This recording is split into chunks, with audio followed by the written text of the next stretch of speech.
The abandoned steel factory was never quiet, not even at 3 a.m. when the city slept. But that night, something unnatural disturbed its eerie stillness. Guards stationed at the perimeter heard it first, sharp cracks echoing through the darkness, leather against metal, a sound that shouldn't exist in their violent world. One guard whispered into his radio, voice shaking, "Boss, there's a woman in Sector 3. She's using a belt like I don't know what." "A belt?" The voice crackled back, confused. "What the hell are you talking about?" For 5 years, no civilian had survived entering enemy territory during a turf war. Not once. But inside, beneath the flickering industrial lights, the Korean Mafia's rival enforcers lay groaning on the concrete floor, disarmed, humiliated, defeated. Not by guns, not by knives, by strips of designer leather moving faster than their eyes could track. The woman responsible stood in the center of the carnage, chest rising and falling steadily, her curvy silhouette outlined by sparks from damaged machinery. Her dark skin glistened with exertion but not fear. Her belt, Hermes, brown leather, gold buckle, hung loosely in her right hand like an extension of her will. No woman had ever walked into Baek Tae-min's operation and walked out breathing. The rule was absolute, carved in blood over decades of gang warfare. 30 feet above on the catwalk, Kang Dae-jung stood frozen, watching security footage replay on his tablet. His wife, his Sable, the American consultant who was supposed to be safe at the penthouse. She was supposed to stay away from this world. He watched her whip the belt in a perfect arc, wrapping it around a thug's wrist and yanking his gun away before he could fire. Watched her pivot like a dancer, using momentum to slam another attacker into a support beam. Watched her adapt, learn, evolve with every threat. A man rebuilt from violence and strategy, reduced to awe, shaken to his core. He gripped the railing and whispered in Korean, then English, "What have you become?" 18 hours earlier, Sable Washington sat in the floor-to-ceiling windowed conference room of Kang Enterprises, reviewing shipping manifests that didn't quite add up. Numbers never lied to her. People did, but numbers, they were honest companions in a city that traded in deception. Her tablet pinged, a message from Dae-jung. "Working late, don't wait up." She smirked. 3 months married, and he still thought she couldn't read between his corporate-speak lines. Working late meant meeting with his lieutenants. Don't wait up meant violence was scheduled for after midnight. The door opened without a knock, never a good sign. Min Jae, Dae-jung's head of security, entered with that particular tension in his shoulders that meant trouble wore a suit today. "Mrs. Kang," he bowed slightly, respect mixed with urgency. "We have a situation." Sable set down her stylus, meeting his eyes. She'd learned quickly in Seoul, show weakness once, become a target forever. Define situation. Baek Tae-min sent a package to the penthouse. Our team intercepted it.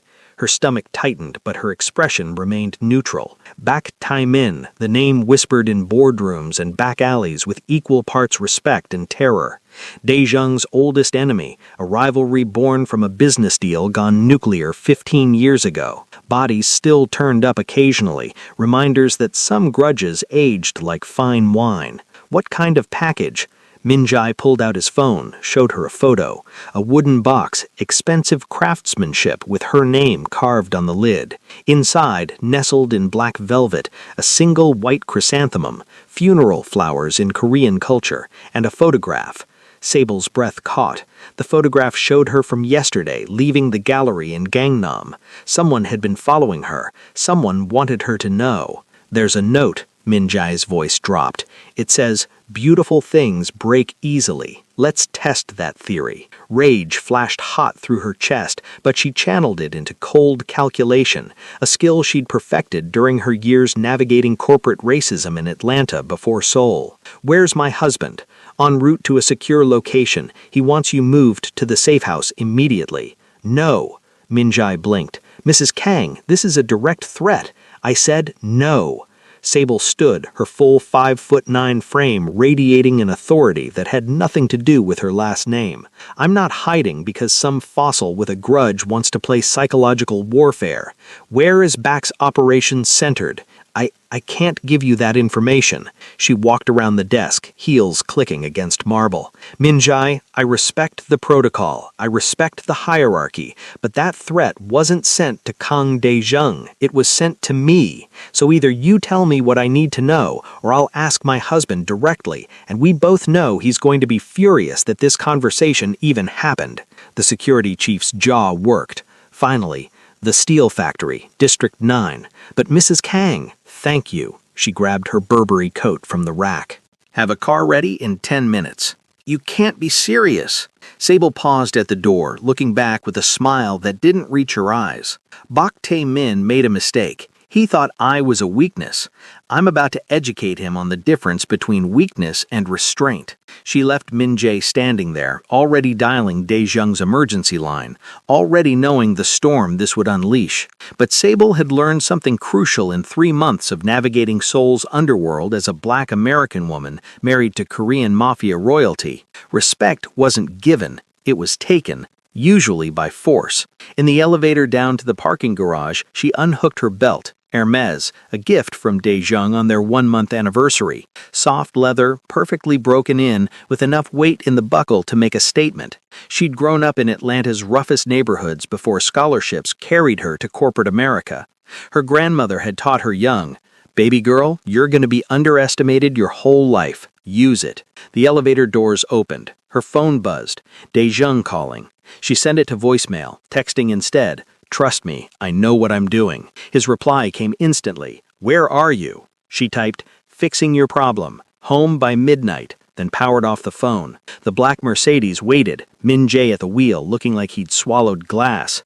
"Mrs. Kang, please reconsider. Drive or get out and I'll drive myself." He drove. Seoul at night blurred past the windows, neon and shadow, wealth and desperation existing in the same breath. District 9 approached, industrial and hostile, where legitimate business went to die and questions weren't asked.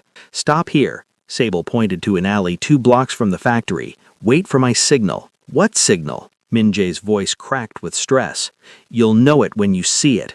She stepped out into the cold November air, belt coiled in her hand. "If I'm not back in 30 minutes, call my husband. Tell him I love him, and tell him I was right." Right about what? That I wasn't the one who needed protecting. She walked toward the factory, each step a commitment to a truth she'd known but never fully embraced. She wasn't just Daejung's wife, she was her own weapon. And tonight, Seoul's underworld would learn what happened when you threatened the wrong woman. The factory loomed ahead, windows dark except for faint light deep inside. Guards at the entrance, she counted 4 visible, probably 6 total, all armed, all underestimating the curvy black woman in designer clothes, approaching like she owned the night. One stepped forward, hand on his holster. "Lost, sweetheart?" Sable smiled. "Not even a little bit. I'm here to see Bak Tae-min." "Yeah?" He laughed, looking back at his companions.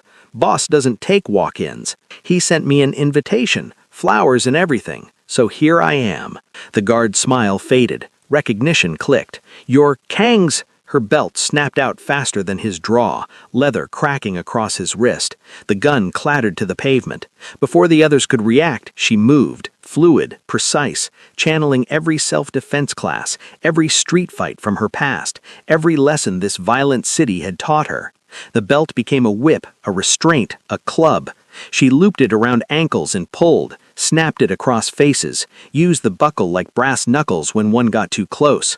4 guards down in 90 seconds, groaning but alive, conscious enough to remember, to spread the word. Sable stood over them, barely winded, and spoke clearly. "Tell your boss Sable Washington Kang doesn't hide. She shows up, and she finishes conversations." She walked through the entrance into the factory proper, leaving chaos in her wake and carrying nothing but leather, rage, and absolute certainty that tonight would change everything.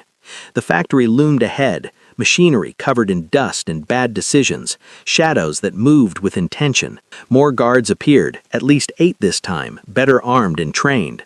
They fanned out, tactical. Their leader stepped forward, scarred and confident. "Mrs. Kang, brave or stupid?" Why not both? She let the belt hang loose, non-threatening, waiting. Boss wants to meet you. Says any woman who walks in here either has a death wish or a message. Tell him it's both. The lead guard gestured. They surrounded her but didn't grab, professional courtesy to someone who'd taken down 4 men single-handedly. They led her deeper into the factory, past rusted equipment and questionable stains, to a makeshift office constructed from shipping containers. Bak Tae-min sat behind a metal desk, older than expected, maybe 65, with eyes like frozen smoke. He studied her the way collectors examined art before deciding whether to buy or burn. Sable Washington Kang. His English was pristine, American-educated.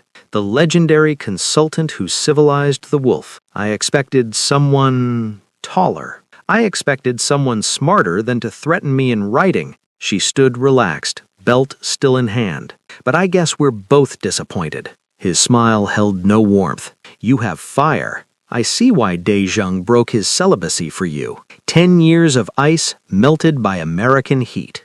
Poetic. Still doesn't explain the funeral flowers and the creepy surveillance photo. Direct.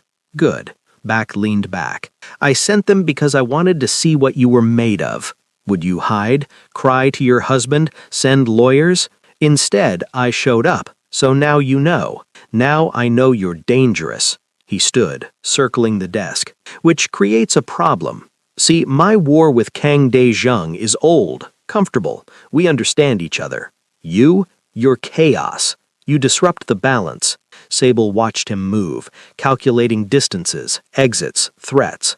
The balance where you send death threats to civilians? You stopped being civilian the moment you married into the Kang family. Bak stopped 5 feet away. Now you're a piece on the board, and I'm deciding whether you're a pawn or a queen. Neither. I'm the player who flips the board. His laugh was dry leaves.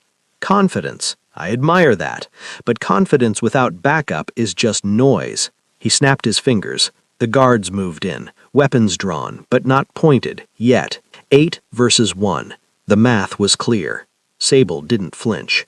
You really want to start a war over intimidating your rival's wife? That's some small energy thinking. Who said anything about war? Bak's smile sharpened. I'm simply teaching you respect. Seoul isn't Atlanta. Here, respect is paid in blood or fear. Your choice. The first guard reached for her arm. Mistake. Her belt whipped up, wrapped around his wrist, yanked him off balance. She pivoted, using his momentum to crash him into the guard beside him. The buckle flashed in the dim light as she swung it like a medieval flail, cracking across a third guard's temple. He dropped. Chaos exploded.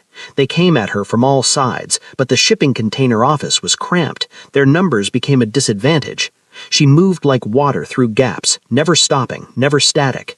The belt extended her reach, became unpredictable. She wrapped it around a rifle barrel, yanked it free, kicked the guard in the solar plexus. Someone grabbed her from behind. She snapped her head back, skull meeting nose with a crunch. Spun, elbow to ribs, knee to groin. He fell. She didn't pause, flowing into the next threat. Bak watched with calculating interest, not intervening, studying her like a thesis defense.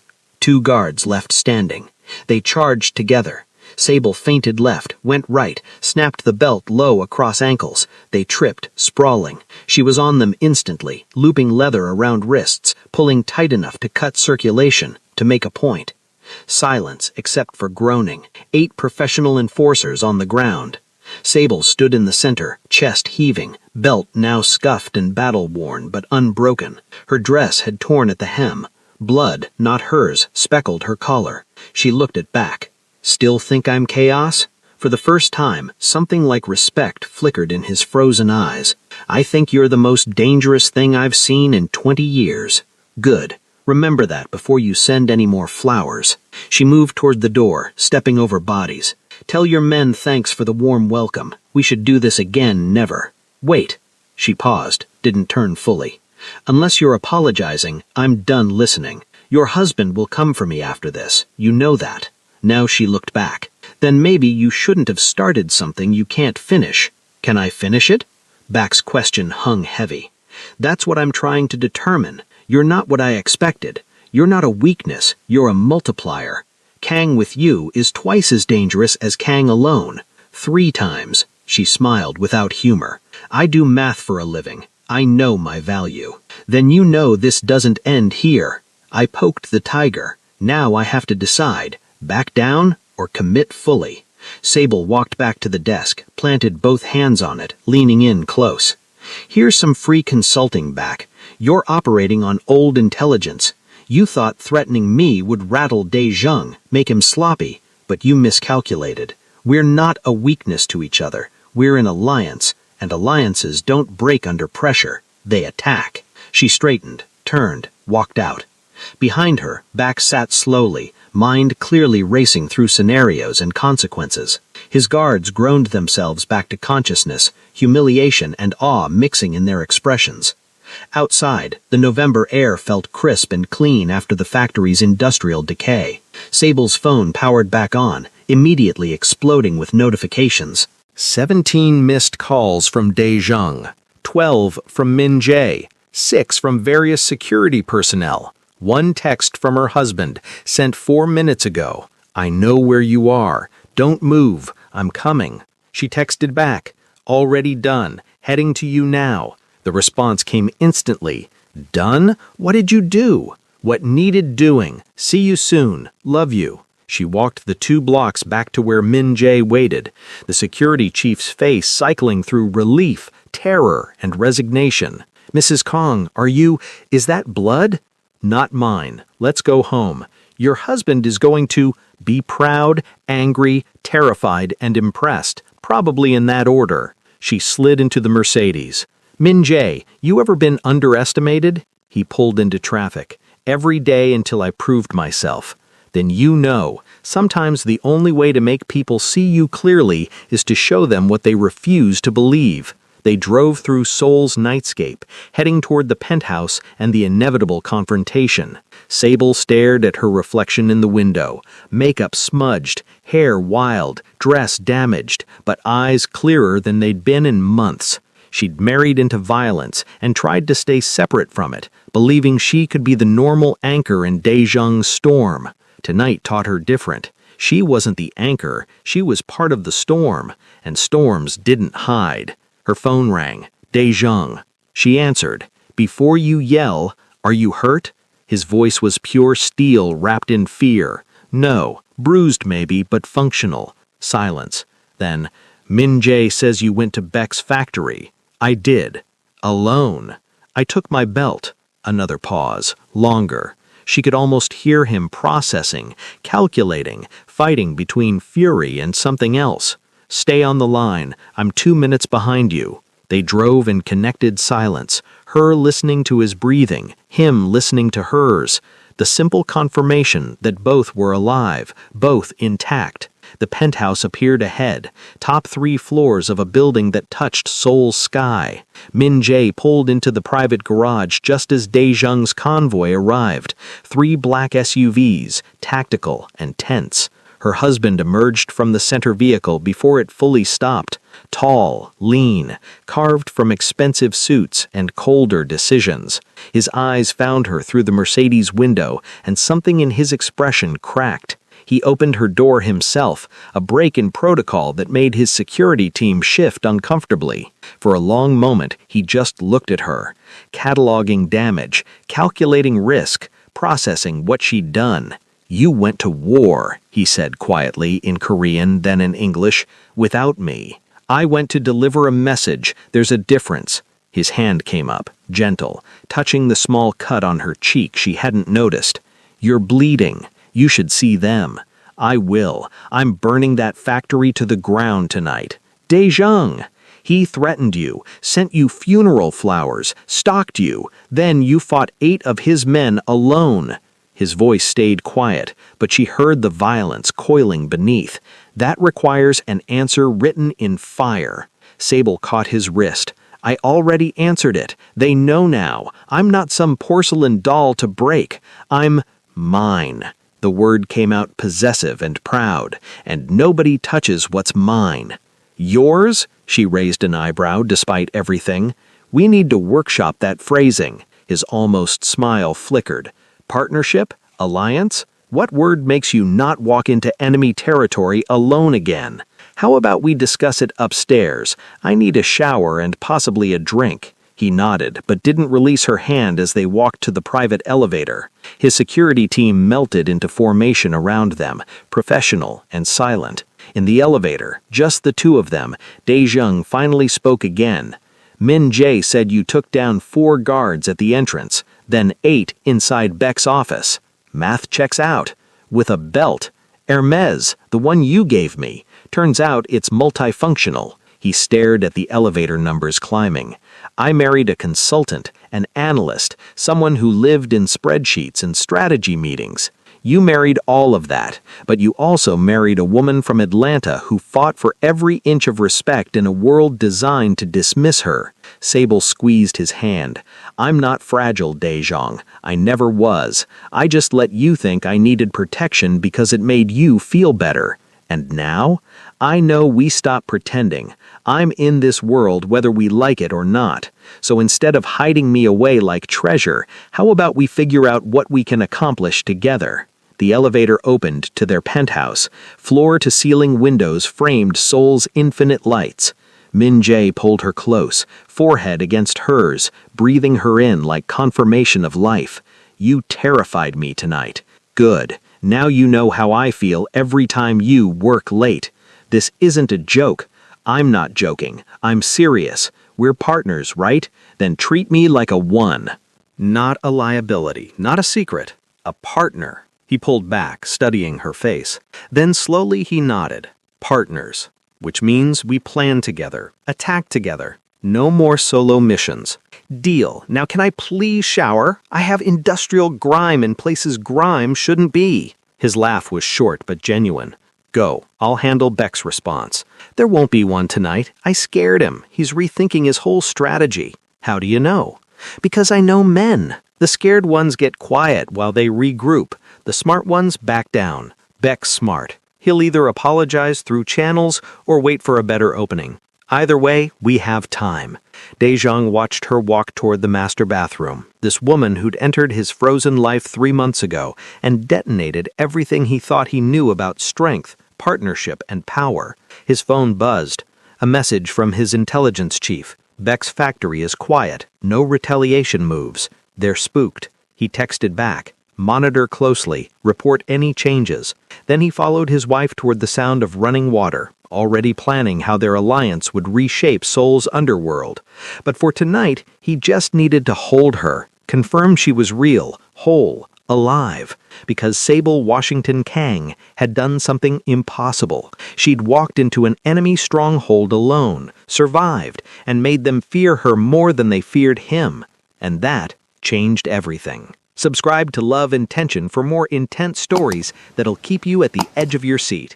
Hit that notification bell. Morning came soft through the penthouse windows, Seoul waking in layers of gold and gray. Sable surfaced from sleep slowly, body cataloging bruises she'd earned and wore like medals. Her ribs ached on the left side, someone's elbow probably. Her knuckles were scraped raw, but she was whole, victorious. Daejong's side of the bed was empty but still warm. She found him on the terrace, phone in hand, already conducting business in rapid Korean. He wore black slacks and a white shirt unbuttoned at the collar, the closest thing to casual she'd seen him outside the bedroom. He noticed her, held up one finger. 1 minute, finished his conversation with clipped authority, then turned, offering coffee. How do you feel? He asked. Like I fought 8 professional thugs and won. She accepted the cup, savoring the perfect temperature. He'd learned her preferences quickly. How do I look? Dangerous. That wasn't the question. His lips curved slightly. Beautiful, dangerous, magnificent. Better. She settled into the chair beside him. What's the temperature? Daejong understood immediately. She was asking about fallout. Beck's organization is silent. No communication, no moves against our operations. Complete radio silence. Told you, scared. Maybe, or planning. He studied her carefully. My captains want to meet you, formally. Sable paused mid-sip. Your captains, the ones who run your actual operations? Yes. The ones you've kept me separated from because mixing family and business is dangerous? That separation ended last night when you invaded Beck's territory. Daejong leaned forward. They've heard what you did. They have questions. What kind of questions?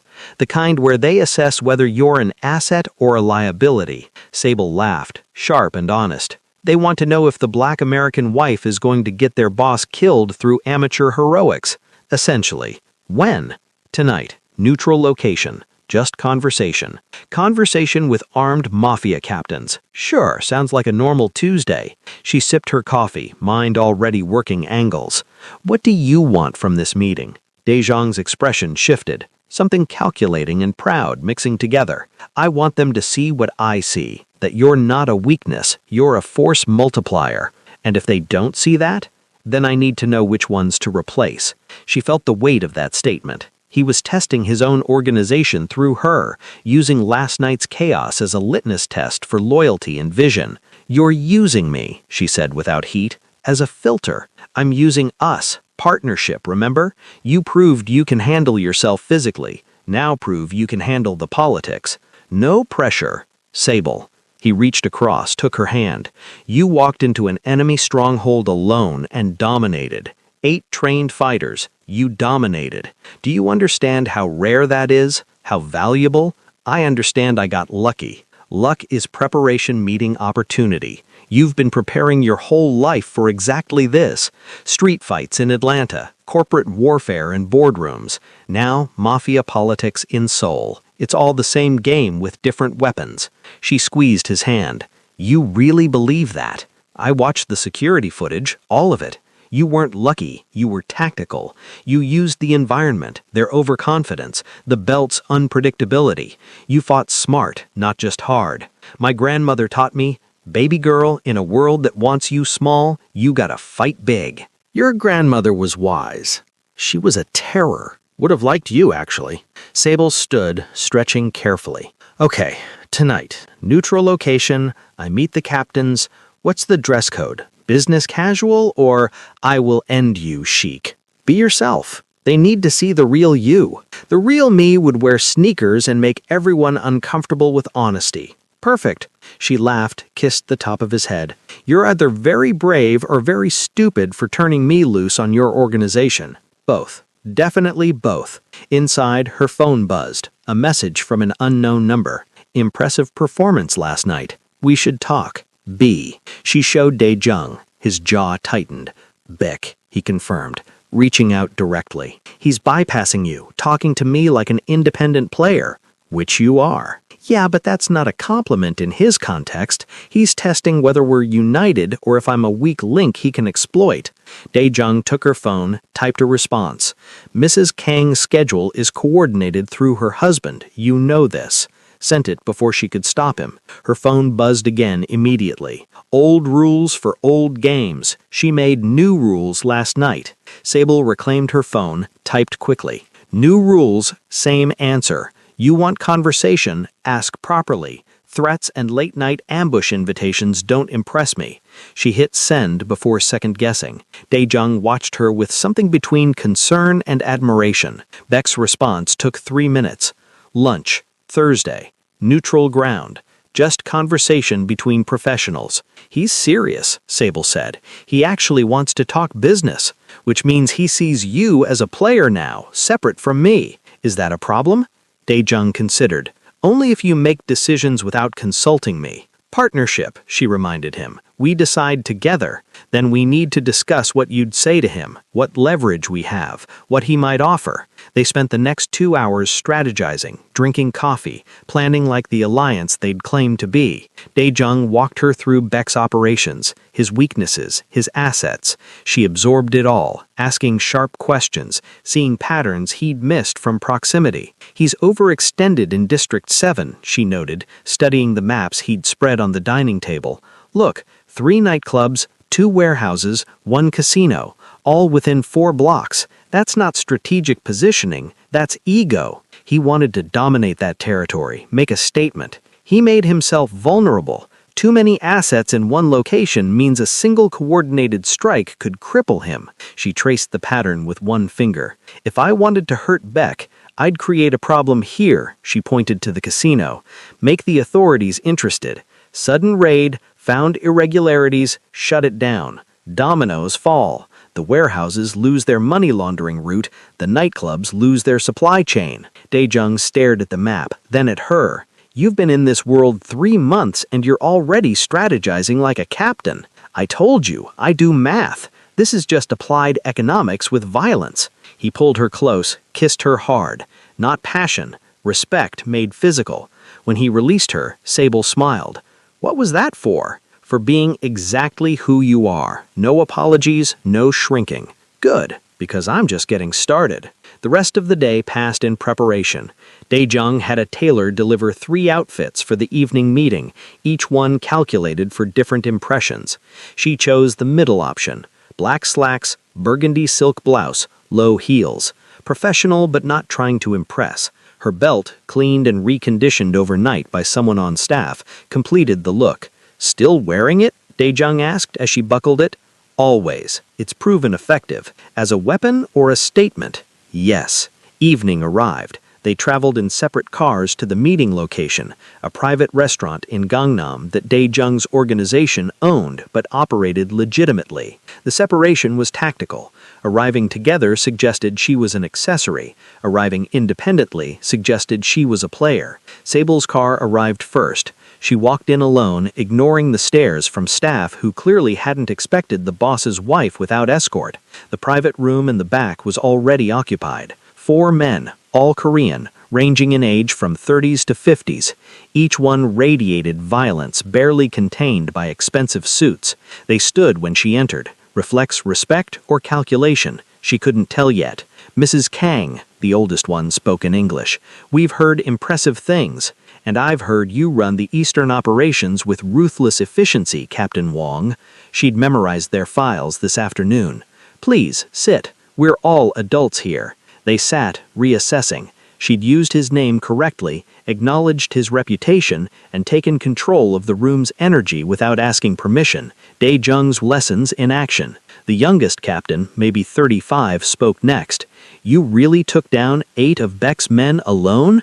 I did. They underestimated me. I corrected their mistake. With a belt, another added, skeptical. Sable unhooked it, laid it on the table between them. Hermes, full-grain leather, solid brass buckle, 3 feet of reach when properly deployed, light enough to move fast, heavy enough to hurt. But mostly it's unpredictable. Nobody trains against a belt. Hwang picked it up, examined it with professional interest. Clever. Improvised? My grandmother's technique. Atlanta, Georgia, 1990s. She taught me, use what they won't expect. And now you bring that to Seoul. The third captain, silent until now, studied her carefully. To our world. I didn't ask to be brought into this world, Sable said evenly. But I'm here, so I adapt, I contribute, or I become a liability. Those are the options. And which do you choose? Hwang asked. I choose to be the woman who walked into Baek Taemin's stronghold and made him nervous enough to request a meeting. That's not liability behavior. The door opened. Dae-jung entered, reading the room instantly. He caught Sable's eye. Everything okay? And she gave the slightest nod. He sat at the head of the table. I see you've met my wife. Your assessments. Hwang spoke first. She's bold, possibly reckless, definitely capable. The young captain. She thinks tactically. The belt thing, it's smart, unexpected. The third. She fits. Not what I expected, but she fits. The fourth captain, who hadn't spoken yet, finally did. She's a risk. Americans don't understand our world. They bring chaos. Sable turned to him. You're Captain Park. You run the smuggling operations through Busan. 30 years in this life, 0 arrests, 3 wives, all Korean, and you think I'm chaos because I'm foreign. Park's eyes narrowed. I think you're chaos because you don't understand consequences. Really? Because last night's consequences were Baek's organization scared, his men humiliated, and his confidence in his invincibility shattered. Those consequences seem pretty strategic to me, until he retaliates and we're at war. We've been at war with Baek for 15 years, Sable countered. I just changed the terms. Instead of slow burn attrition, I made it personal, made it about respect. And respect is currency in this world, right? Park looked at Dae-jung. She speaks well, but talk is easy. Action proves. Then judge me on action, Sable said. 8 men defeated, Bake requesting dialogue, your operations untouched while I made enemies think twice about targeting this organization. That's not chaos, that's results. Huang actually smiled. She's got fire, I like that. Fire burns allies too, Park warned. Not if it's controlled. Daejung's voice cut through the tension. Sable doesn't act alone, we strategize together. Last night was improvised. Going forward, we coordinate. So she's part of operational planning now? The young captain asked. She's my wife, my partner. Yes, she's part of planning. Daejung's tone left no room for argument. Any objections? Silence. Then Huang shrugged. If she brings value, why not? We use every asset. Park still looked unconvinced, but nodded slowly. Fine, but first mistake that costs us, this experiment ends. Fair, Sable agreed. Same standard I'd hold anyone to. The meeting shifted to business, territory disputes, supply chains, legitimate fronts. Sable listened more than she spoke, learning the rhythm of their world. When she did contribute, it was precise observations about patterns, inefficiencies, opportunities. By the end of 2 hours, even Park was listening when she spoke. As they prepared to leave, Huang approached her separately. Mrs. Kang, a word? Daejung nodded permission. They stepped aside. You impressed us tonight, but understand, this life consumes everyone it touches. You think you can stay clean, stay separate. You can't. The violence becomes normal. The moral lines blur. Are you ready for that? Sable met his eyes. Captain Huang, I grew up in neighborhoods where violence was breakfast conversation. I fought my way through corporate America where they smiled while stabbing you. Seoul's underworld is just another battlefield with different weapons. I'm not naive. I'm prepared. Then welcome to the real family. He extended his hand. She shook it, feeling the calluses of a man who'd done violence personally, not just ordered it. Outside, in the car with Daejung, Sable finally relaxed. That went better than expected. Park still doesn't trust you. Park doesn't trust anyone, but he'll watch me, judge me, and eventually I'll prove myself. You're very confident. I'm very tired and running on adrenaline. Ask me tomorrow if I'm confident. Daejung laughed, real and warm. You were perfect in there, respectful but strong. You didn't shrink. I told you, I don't shrink. Her phone buzzed. Another message from Bake. Thursday lunch confirmed. Come alone. Proof of independence. She showed Daejung. His jaw tightened. He's testing us, trying to drive a wedge. So decline. Or, Sable considered, I go, prove I can handle myself. Show him we're not afraid, but I record everything. Full transparency with you. That's dangerous.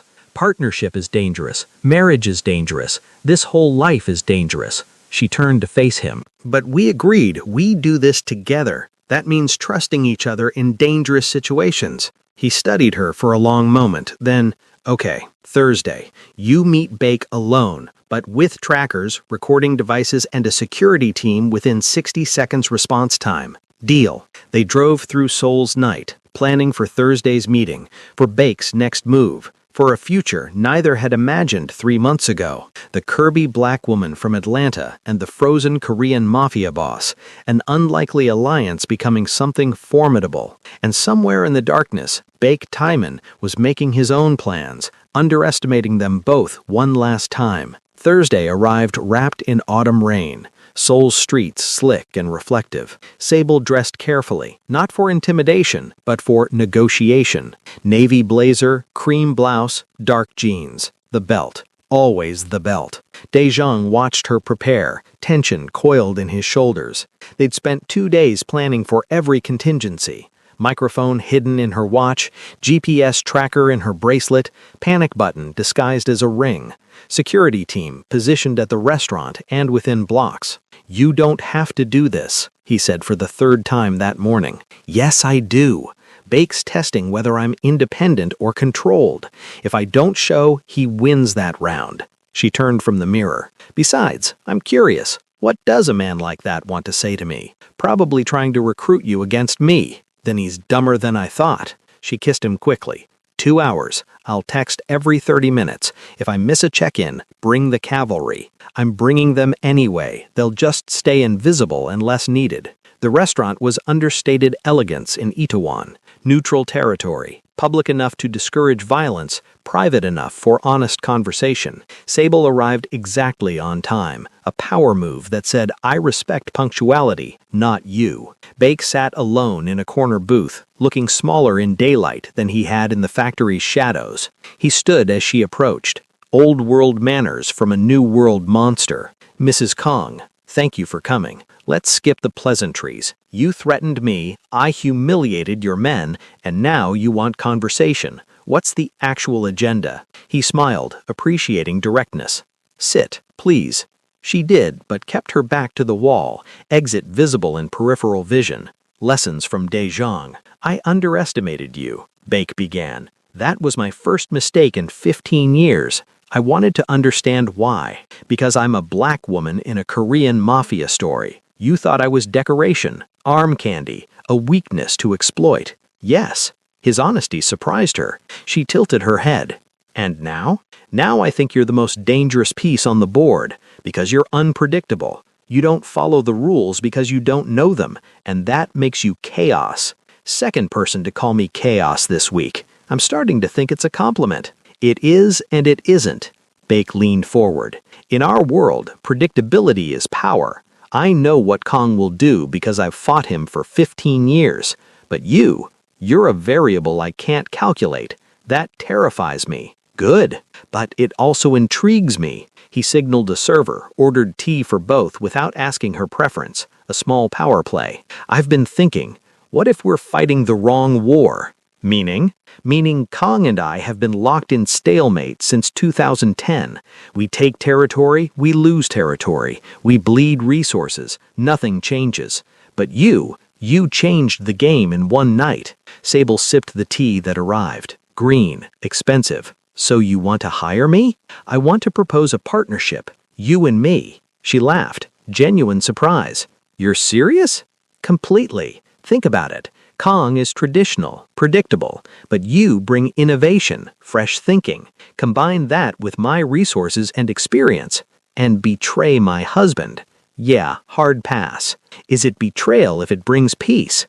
Bake's voice softened, almost reasonable. "How many people have died in our war? How many families destroyed? You could end that, unite our organizations, stop the bleeding. Under your leadership, of course. Under shared leadership, you'd have real power, not just the illusion Kong gives you." Sable set down her cup carefully. "You really think I'm that easy to manipulate? That I'd destroy my marriage for hypothetical power? I think you're ambitious, smart, and possibly tired of being the good wife while your husband makes all the real decisions. You know nothing about my marriage. You know Kong kept you separate from his operations until you forced your way in. I know Kong's captains questioned whether you belong. I know you fight for every scrap of respect in that world." Bake's eyes held calculated sympathy. "I'm offering you respect automatically, partnership from day one." For a moment, Sable genuinely considered it. Not the offer, but the psychology behind it. Bake was skilled. He'd identified her pressure points: respect, agency, belonging. In another life, another circumstance, this might have worked. "You're good," she admitted. "This recruitment pitch is really good. Appeal to my ambition, validate my struggles, offer easy solutions. Textbook manipulation. Is it manipulation if it's true? It's manipulation because it ignores one critical factor. I love my husband, not convenient alliance love. Real love, the kind where his success is my success, his enemies are my enemies. You can't buy or argue me out of that." Beck's expression didn't change, but something in his eyes acknowledged defeat on this angle. Loyalty. How refreshingly old-fashioned. Call it what you want. The answer is no. Then let me try a different approach. Honesty. He sat back. "I'm dying. Pancreatic cancer. 6 months, maybe 8 if I'm lucky and treatment works. My organization will fracture when I'm gone because I never named a clear successor. Blood will flow. The whole city will destabilize." Sable studied him, seeing the truth in the subtle weight loss, the careful way he moved. "I'm sorry. Don't be. I earned every cell of this cancer with my lifestyle choices, but I'm trying to manage my legacy. If you won't join me, then help me end this war cleanly. Negotiate a treaty. You and Kang on one side, me on the other. We divide territory, establish peace, and when I die, my lieutenants inherit stability instead of chaos. Why would you trust us to honor that treaty once you're gone? Because your husband is honorable, old school. If he gives his word, he keeps it. And you, Beck smiled slightly, you're practical. You'll see the economic sense in stability. This is why you really wanted to meet. Not recruitment, peace talks. Can't it be both? I try option A, recruitment. When that fails, as I suspected it would, option B, negotiation. He pulled out a folder, slid it across the table. Proposed territory divisions, asset allocations, timeline for implementation. Sable opened it, scanned the documents. Detailed, professional, genuine. You actually mapped this out. I've been planning my death for 8 months. Might as well do it thoroughly. Daizhong needs to see this. Of course, I'm not asking for your answer today. I'm opening a dialogue. Think about it. Discuss with your husband. My people will contact yours for formal negotiations if you're interested. Sable closed the folder. One question.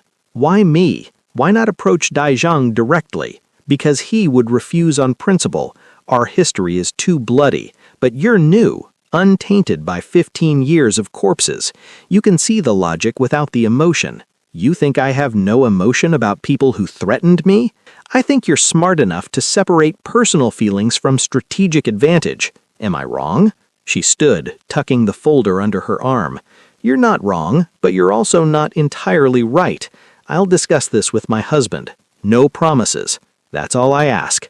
Beck stood as well, slightly unsteady, the cancer showing through. Mrs. Kang, regardless of what you decide, I respect you. You're the most interesting opponent I've faced in decades. Opponent, not partner, not ally. Good that we're clear. She walked out into Seoul's rain, security team materializing around her with professional discretion. In the car, she texted Daizhong, "Meeting done. Coming home. We need to talk." His response was immediate. "Are you safe?" Yes, but everything just became more complicated. The drive home felt longer than it was. Sable stared at the folder on her lap, mind racing through implications, possibilities, traps. Beck dying, his organization fracturing, the opportunity for peace or the risk of greater chaos. At the penthouse, Daizhong waited on the terrace, tension radiating from every line of his body. He pulled her close the moment she emerged from the elevator, checking her physically for harm. "I'm fine," she assured him. "Really, no threats, no violence, just conversation." What kind of conversation puts that look on your face? She showed him the folder. The kind where your mortal enemy offers you peace because he's dying and doesn't want his legacy to be eternal gang war. Daizhong's expression froze. He's dying? Pancreatic cancer. 6 to 8 months. Wants to negotiate a treaty before he's gone so the city doesn't explode in succession warfare. He took the folder, read through it carefully. Sable watched emotions flicker across his face. Satisfaction, suspicion, strategic calculation, something that might have been grief. You believe him? About the cancer? Yes, that's not something you fake. About wanting peace? I think he wants control over his ending, but whether peace is genuine or just another manipulation, I can't tell. Daizhong set down the folder, walked to the edge of the terrace. Rain misted across Seoul below them. 15 years, so many bodies, and he wants to end it with paperwork and handshakes. Is that so bad? It's suspicious. It's also logical. He's right. When he dies, his organization fragments. Multiple lieutenants will fight for control. Our operations will get caught in the crossfire. The whole city destabilizes. If we can avoid that with a treaty, you're actually considering this? I'm considering all angles. That's what you brought me into this world to do, right? Think strategically? He turned back to her. He tried to recruit you first, didn't he? Before offering peace. Yes. Offered me partnership, power, respect, everything he thought I couldn't get from you. And I told him to go to hell. More politely than that, but the message was clear. She moved to stand beside him. Daejung, I'm not interested in Beck's organization. I'm interested in our future. And if that future can include less violence, fewer enemies, more stability, shouldn't we at least explore it? Peace with Beck feels like betraying everyone he's killed, or honoring them by making sure no one else dies in this war. She took his hand. I'm not saying trust him. I'm saying use him. Let him broker his treaty, divide the territories, establish whatever peace he needs for his legacy. Then when he's gone, we assess whether his successors honor it. If they don't, we respond. But we try. You really think it could work? I think we'd be idiots not to try. Worst case, we waste some time in negotiations and nothing changes. Best case, we end 15 years of warfare and position ourselves for expansion once he's dead and his organization is weakened. Daejung studied her. You've gotten very good at this very quickly. I'm a fast learner, and I'm married to an excellent teacher. He pulled her close, kissed her temple. Okay, we explore negotiations, but carefully. Paranoid level carefully. I wouldn't have it any other way. They stood together on the terrace, watching Seoul's endless lights blur through rain, planning for peace while preparing for war, because in their world, the two were always the same conversation. The negotiations took 3 weeks to organize. Neutral location, a conference room in a 5-star hotel neither organization owned. Security protocols that would make diplomats jealous. Lawyers, accountants, mediators, all the trappings of legitimacy wrapped around a conversation between criminals. Sable spent those 3 weeks learning everything about Beck's organization, his lieutenants, their loyalties, the succession candidates. She built profiles, identified weak points, mapped alliances. If they were walking into a trap, she wanted to see it coming. Daejung watched her work with mixed pride and concern. She'd transformed one corner of their penthouse into a command center. Maps, photos, documents covering the walls like she was hunting serial killers instead of planning treaty negotiations. You're obsessed, he observed one evening, finding her still working at midnight. I'm thorough, there's a difference. She pointed to a photo of Beck's second in command. Yoon Sang-min, 48, been with Beck for 20 years, loyal but ambitious. When Beck dies, Yoon's the likely successor, but he has competition from Park Jae-won here. Another photo. Park's younger, more aggressive, controls the lucrative nightclub operations. Different philosophy from Yoon's conservative approach. So they'll fight each other for control. Exactly, which means our treaty isn't just with Beck, it's with whatever fractured organization comes after. We need clauses that survive succession, binding agreements that the next leadership has to honor or face consequences. Daejung sat beside her, studying the web she'd created. You've thought this through. I've thought through 6 different scenarios and we're only prepared for 4 of them. She rubbed her eyes, tired. Beck's smart. Dying doesn't make him stupid. He could be using these negotiations to identify our weaknesses, gather intelligence, set traps for after he's gone. Then why go through with it? Because the potential benefit outweighs the risk. If we can secure real peace, even temporary, we consolidate power while his organization falls apart. We become the stable option in Seoul. That's worth the gamble. When did you become such a strategist? Sable smiled. I've always been one. Corporate America taught me how to read power dynamics and exploit them. This is just the same game with higher stakes and more weapons. The morning of the first negotiation session, Sable dressed in what Daejung called her intimidation suit, charcoal gray, perfectly tailored, with her belt as the accent piece. She looked like she owned boardrooms and broke them for fun. Ready? He asked as they prepared to leave. Define ready. My stomach's doing gymnastics, but my head's clear. That counts, right? That counts. They arrived at the hotel in separate cars again, maintaining the appearance of independent players. The conference room was antiseptic and neutral, designed to strip personality and create focus. Beck sat on one side with 4 of his people. Daejung and Sable took the other side with 3 of their captains. Lawyers flanked both parties like referees at a boxing match. Shall we begin? Beck looked thinner than 3 weeks ago, the cancer's work showing, but his eyes were sharp, missing nothing. 4 hours of brutal negotiation followed. Territory divisions argued down to street addresses. Asset allocations contested percentage by percentage. Timelines for implementation debated with lawyer precision. Sable took notes, asked questions that made Bake's people uncomfortable, identified contradictions in their proposals. She'd studied negotiation tactics for years in corporate settings. This was just higher stakes. District 7, she said during a particularly contentious exchange. You're proposing to keep all 4 blocks despite those areas generating minimal revenue. Why? Bake's lieutenant, Yoon, answered. Historical significance. We developed that territory 20 years ago. Historical significance doesn't pay bills. Those blocks are operating at a loss. She slid across a document. Our analysis shows you're subsidizing them through more profitable operations. That's not sustainable, especially with leadership transition coming. Yoon's face tightened. Bake actually smiled. She's right, Bake admitted. We're bleeding money in District 7 for pride. What's your proposal, Mrs. Kang? Split it. You keep 2 blocks with existing infrastructure. We develop the other 2 and share profits 60-40 in your favor for the first 3 years. After transition, it becomes 50-50. You get revenue from territory you're currently losing money on. We get expansion with built-in profit sharing. The room went silent. Even Dae-jung looked surprised. Yoon glanced at Bake, who nodded slowly. Acceptable. Draft the terms. They broke for lunch. In a private room, Dae-jung pulled Sable aside. That was brilliant. You just turned their weakness into our opportunity and made them thank us for it. Basic economics. Find the inefficiency, offer a solution that benefits both sides, frame it as partnership. She sipped water, hands shaking slightly now that the adrenaline was fading. How am I doing? You're doing what you do best, seeing patterns others miss. Their people hate me.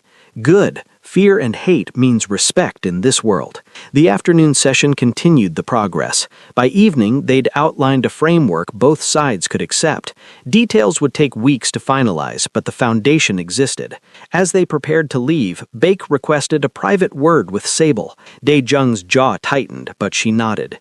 Alone with Bake in the conference room, she waited for him to speak. You're wasted as a Mafia wife, he said finally. You should be running your own organization. I am. It's called partnership. Kang is lucky. He doesn't deserve you. That's not your judgment to make. Bake coughed, covering his mouth. When his hand came away, there was blood on the tissue. He looked at it matter-of-factly. Time's shorter than I thought. We need to accelerate the timeline. How short? 3 months, maybe 4. He met her eyes. I'm telling you this because you'll plan better knowing the truth. My people will panic when I'm gone. They'll fight. Your treaty needs to account for chaos. Why tell me and not my husband? Because you'll actually listen and adapt. Kang would see it as manipulation. You see it as data. Sable considered. What do you need from us? Agree to protect Yoon during the transition. He's the stable choice, but Park will challenge him violently. If you publicly back Yoon, Park might back down. And if he doesn't, then you'll have to eliminate Park. But that happens anyway once fighting starts. This way, you choose the timing. You're asking us to interfere in your succession. I'm asking you to prevent a war that kills hundreds of people. Isn't that what this treaty is about? She studied him, dying, desperate, but still calculating. I'll discuss it with Dae-jung. No promises. That's all I ask. Thank you for listening, Mrs. Kang. Outside, Dae-jung waited with barely controlled tension. In the car, she told him everything. He wants us to choose his successor, Dae-jung said flatly. That's insane. That's strategic. If we back Yoon, his transition is smoother. If we don't, we get civil war in Bake's organization and collateral damage everywhere. Sable watched Seoul slide past the windows. He's right. We're making this choice either way. This way, we make it deliberately. Do you trust his assessment of Yoon versus Park? I trust that Yoon's conservative approach is better for our treaty than Park's aggressive style. Beyond that, I trust nothing. They rode in silence, processing implications, calculating risks. At a red light, Dae-jung spoke quietly. 3 months ago, you were reviewing shipping manifests and complaining about Seoul's coffee culture. Now you're negotiating Mafia treaties and choosing successors for rival organizations. How does that feel? Sable considered. Terrifying, exhilarating, right. All of that at once. Any regrets? About marrying you? Never. About entering this world? Ask me when we see if this treaty actually works. The light changed. They drove on, toward a future neither could predict, but both were committed to building together. 8 weeks into negotiations, the treaty framework was nearly complete. Territory maps finalized, profit-sharing agreements drafted, transition protocols established. Lawyers on both sides worked overtime translating criminal enterprise into legally enforceable contracts that would never see a legitimate courtroom. Beck's health deteriorated visibly. He missed 2 sessions, sent Yoon instead.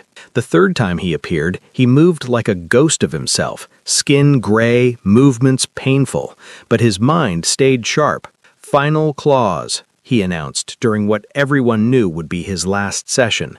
Succession endorsement. When I die, your organization publicly supports Yoon Sung-min as my successor. In exchange, Yoon guarantees the treaty terms for 5 years, regardless of market changes.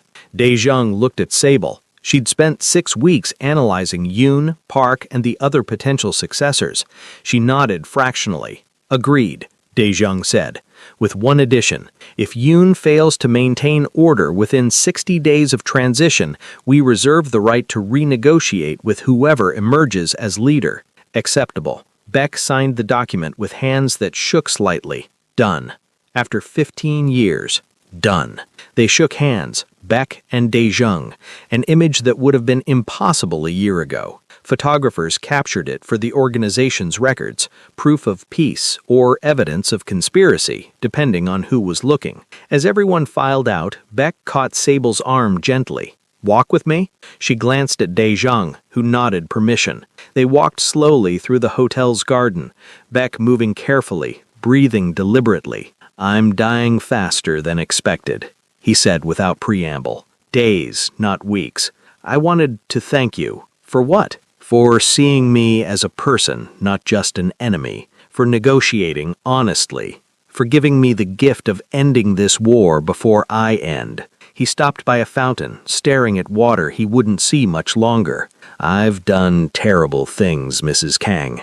Built an empire on violence and fear. But this treaty, it's the one good thing I'll leave behind. Sable felt unexpected compassion. What will you do with your remaining time? Go home, say goodbyes, try to die with something resembling dignity. He turned to her. Watch Yoon. He's honorable, but weak. Park will test him immediately. Your backing might not be enough. Then what do you suggest? Be ready to act, decisively, violently if necessary. The first challenge to Yoon sets the tone for everything else. You're asking me to potentially kill Park. I'm asking you to protect what we built. How you do that is your choice. He pulled out a small object from his pocket, a jade pendant. For you, my grandmother's. She was Korean, my grandfather American military. I grew up between 2 worlds, never fully belonging to either. Like you. Sable accepted the pendant, surprised by the gesture. I don't know what to say. Say you'll remember that not everything in this life is black and white, that enemies can become allies, that peace is worth fighting for. He smiled, tired, and say you'll continue being exactly who you are. Seoul needs people like you. They walked back in silence. At the hotel entrance, Beck bowed, a gesture of respect she returned. Then he was gone, driven away toward whatever ending he'd prepared. What did he say? Dae-jung asked when she rejoined him. Goodbye. She showed him the pendant. And warning, Park's going to move fast when Beck dies. Then we prepare faster. They spent the next 2 weeks fortifying their position. Meetings with allies, quiet warnings to neutral parties, strategic positioning of resources. Sable coordinated logistics, while Dae-jung handled the violent groundwork. She'd become his operational partner in truth, not just title. Captains now brought problems to both of them. Huang in particular seemed to respect her tactical mind. "Mrs. Kang, you've got instincts for this. Natural talent. Natural trauma response. I spent my childhood reading dangerous situations. This is just scaling up." The call came at 3 a.m. on a Tuesday. Baek Tai-min was dead. Cancer finally claiming what violence never could. The city held its breath. At 6 a.m., Yoon Song-min contacted us requesting an immediate meeting. At 7 a.m., Park Jae-won made his move, seizing 2 of Baek's key warehouses with 30 armed men. "It's starting," Sable watched, news reports from the penthouse. Exactly like Baek predicted. "Yoon's asking for our help," Daejung reported, phone to his ear. "Park's claiming Baek chose him verbally before dying." "That's a lie. Baek was very clear about Yoon." "Doesn't matter. Park has guns and territory. That's truth enough in our world." Sable stood, mind racing through scenarios. "We need to respond today, show strength. If we wait, Park establishes legitimacy through possession." "What do you suggest?" She walked to the map wall she'd maintained throughout negotiations. "Park took 2 warehouses, both in District 9. He's overextended, trying to look strong but actually creating vulnerability. If we hit both locations simultaneously with overwhelming force, we break his momentum before it builds." "That's direct warfare. Could violate the treaty." "The treaty was with Baek. Park is acting against Baek's explicit succession plan. We're enforcing the treaty by supporting Yoon." She traced the attack pattern on the map. 2 teams, simultaneous insertion, secure the warehouses, hold them for Yoon. Message sent. Park doesn't get to rewrite agreements with violence. Daejung studied the map, then her. "You want to lead one of the teams. I want to finish what I started. Park won't expect me. That's advantage." "Absolutely not. Too dangerous. Everything we do is dangerous, but I've proven I can handle myself. Against 8 men in a factory, not 30 trained fighters in a fortified warehouse." Sable turned to face him fully. "Daejung, I need to do this. Not for ego, for credibility. Your captains still question whether I'm serious or playing it gangster. I prove myself here, that question ends. Or you die and the question becomes irrelevant. I won't die. I'll have a full team, proper weapons, the advantage of surprise, and I'll have my belt." She smiled slightly. "It's proven very effective." He wanted to refuse. She saw it in every line of his body, but he also saw her determination, her logic, her need to establish herself beyond doubt. "You take the easier target," he finally conceded. "Warehouse B, smaller, fewer defenders, and Huang goes with you. Deal." 4 hours later, Sable stood in tactical gear that felt surreal and right simultaneously. Kevlar vest, combat boots, weapons she'd trained with over the past weeks, and her belt, modified now with a reinforced buckle that could break bones. Huang briefed the team. 12 defenders estimated. Our advantage is speed and surprise. Mrs. Kang leads entry. I cover. Teams 2 and 3 secure perimeter and exits. Questions? A few glances at Sable, skepticism mixed with curiosity. She met each look directly. I know what you're thinking. The boss's wife, playing soldier. But I'm not here for show. I'm here because Park needs to understand that this organization doesn't have weak links. Anyone comes at us, they get all of us. That message starts now. Huang nodded approval. You heard her. Let's move. The warehouse sat dark and hostile in District 9's industrial maze. Park's people had established defensive positions but weren't expecting immediate response. Their mistake. Sable's team inserted through the south entrance Huang had identified as weak. They moved in practiced formation, clearing corners, communicating with hand signals she'd learned. First contact came fast. A guard turning a corner, seeing them, reaching for his radio. Sable's belt snapped out, leather wrapping around his wrist, yanking the radio free. Huang's team secured him silently. They pushed deeper. The main floor opened up. Crates, machinery, shadows. Movement ahead. Contact, Huang whispered. 6 visible, more probably hidden. Sable assessed the space. We can't go quiet anymore. Overwhelming force, now. She stood, voice carrying. Park's people, You're in violation of treaty agreements. Surrender the warehouse and leave unharmed, or we take it by force. 10 seconds to decide. Silence. Then gunfire. Her team returned fire, controlled and devastating. Sable moved through the chaos, belt in one hand, weapon in the other. She'd trained for this. Dae-jung had insisted on it once she committed to operational involvement. A defender charged from her right. She pivoted, belt cracking across his face, weapon following up with a stock strike to the ribs. He went down. She kept moving. The fight was brutal and quick. Park's men were trained but surprised, defending territory they'd just seized and didn't fully control. Sable's team had momentum and purpose. 12 minutes, that's how long it took to secure Warehouse B. Sable stood in the center of the captured space, breathing hard, checking her team for injuries. Minor wounds, nothing critical. Park's people were restrained and disarmed. Status? She asked Huang. Building secured. Dae-jung's team reports Warehouse A is ours too. Park's retreating to his nightclub stronghold.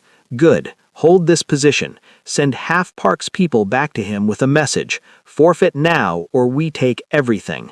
Personal message from you? Sable walked to the ranking defender they'd captured, crouched to his eye level. Tell Park that Sable Washington Kang doesn't appreciate people who break their word. Tell him that we enforced a treaty out of respect for a dying man's wishes. And tell him if he continues this power grab, I'll personally ensure he regrets it. The man nodded, terrified and awed. Outside, dawn was breaking. Sable stripped off the tactical gear, accepting water from Huang. You did good in there, he said. Real good. Team's impressed. Team doubted me. Team's not doubting now. Her phone buzzed. Dae-jung. Status? Warehouse secured. No casualties our side. Where are you? Heading to you. Stay there. He arrived 20 minutes later, emerging from an SUV with that particular tension that meant he'd been terrified for her despite trusting her capability. He pulled her aside, checked her over for injuries despite her protests. I'm fine. Better than fine. We won. You could have died, but I didn't. And now Park knows we're serious. Both of us. Dae-jung looked at the warehouse, at her, at the future they were building. You're really committed to this life, aren't you? Not just tolerating it. Actually committed. I'm committed to us. This life is part of that package. He kissed her, hard and relieved and proud. Okay, then we see this through, together. News of the warehouse captures spread fast. By noon, Park Jae-won had requested negotiations. By evening, he'd formally conceded to Yoon's leadership in exchange for keeping his nightclub operations. The succession crisis was over before it truly began. Yoon contacted Sable personally. You saved my life today. Probably hundreds of others. The treaty holds because of what you did. The treaty holds because Beck built something worth preserving. We just enforced it. However you frame it, I'm grateful. Your organization has my loyalty. That night, alone with Dae-jung in the penthouse, Sable finally allowed herself to feel the weight of what she'd done. Led a strike team, secured territory, prevented a war. I'm not who I was 3 months ago, she said quietly. No, you're who you needed to become. Does that scare you? Sometimes, but it also fills me with pride. You're extraordinary, Sable. You've taken to this world like you were born for it. She laughed, short and sharp. Born for organized crime. My grandmother would be so proud. She'd be proud of you, leading, protecting, building something stable from chaos. Is that what we're doing? Building? Every day. Together. They stood on the terrace, watching Seoul's infinite lights, knowing tomorrow would bring new challenges, but facing them as what they'd truly become. Partners in every sense, building an empire on intelligence, strength, and the unwavering belief that they were stronger together than apart. And somewhere in the city, in territory now peaceful because of treaties built on wisdom rather than just violence, people went about their lives slightly safer because a curvy black woman from Atlanta had decided that her belt was more than an accessory.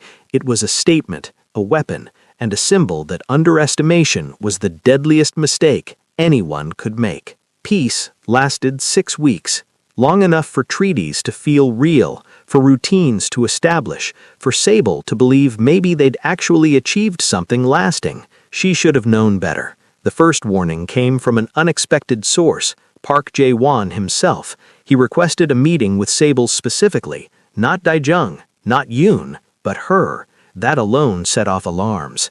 "It's a trap," Daejung said, flatly when she told him. "Probably, but I'm curious what kind of trap. Curiosity is how people die in this business. So is ignoring warning signs." Sable was already planning the meeting parameters. Public location, full security, recording everything. If Park wants to talk, we listen. Information is advantage. You've gotten very comfortable with risk. I've gotten comfortable with calculated risk. There's a difference. They met at a coffee shop in Gangnam. Neutral, public, cameras everywhere. Sable sat across from him, Huang visible through the window outside. "Mrs. Kong, thank you for meeting me. You asked specifically for me. That makes me nervous." Park smiled. No warmth. "As it should. I'm here to warn you." "Warn me about what?" "Yoon's not what you think. The treaty you're protecting, it's built on lies." Sable sipped her coffee, giving herself time to process. "Explain." "Beck didn't die of cancer." "Well, he did, but faster than nature intended. Someone helped him along." "That's a serious accusation." "It's the truth. Yoon poisoned him. Slow-acting, untraceable, made the cancer kill him in months instead of years. All so Yoon could take power while the treaty was fresh and you'd support him." "You have proof?"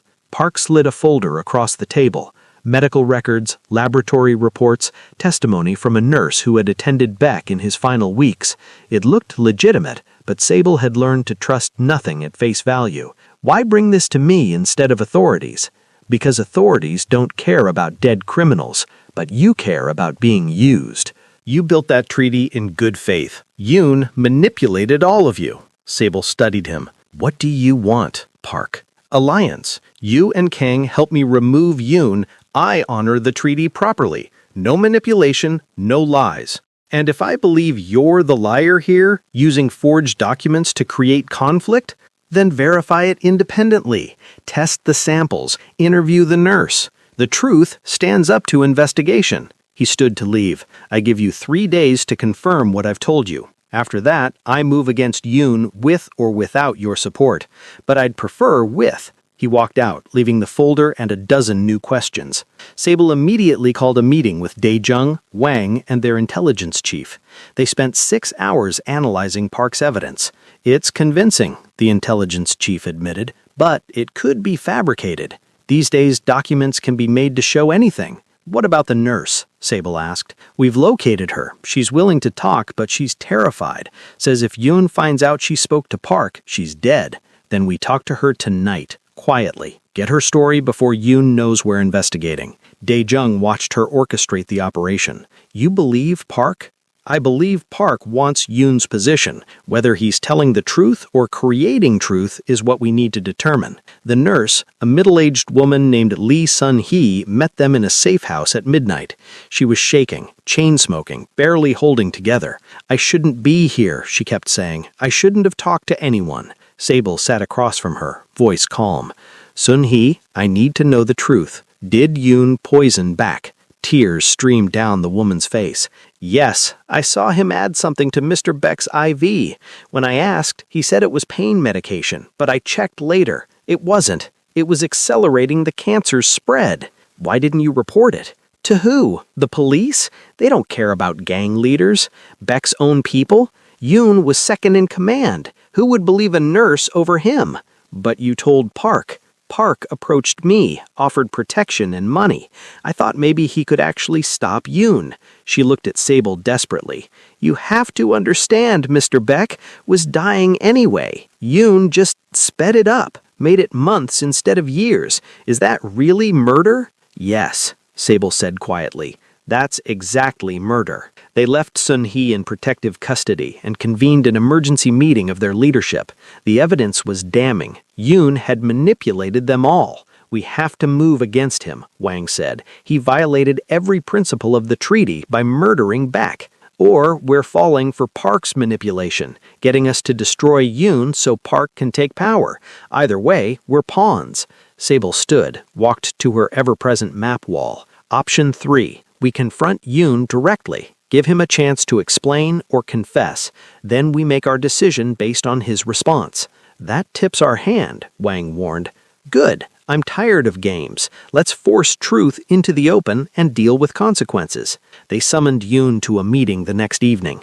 His face when he arrived told Sable everything. He knew they knew, and he'd prepared for this moment. Before you accuse me, Yoon said, sitting down calmly, let me explain. I'm listening, Sable replied. Beck was dying, slowly, painfully. Towards the end, he begged me to end it. Make it faster. He didn't want months of degradation. He wanted to go while he could still think clearly, still control his legacy. So you poisoned him. So I granted him mercy, with his full consent and blessing. Dae-jung leaned forward. The nurse says you acted alone. The nurse didn't hear our private conversations. Beck asked me to keep it secret. Thought if people knew he'd requested accelerated death, it would undermine his image. I honored that request. Convenient. Truth often is. Yoon met each of their eyes. I did what a dying man asked. I won't apologize for mercy, but I understand if you see it as betrayal. Sable watched him carefully. He believed what he was saying. Whether it was true or elaborate self-justification was harder to determine.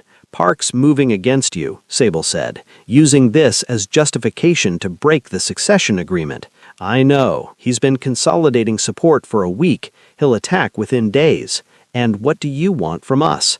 I want you to honor our treaty, support the succession Beck chose, regardless of how his death was managed.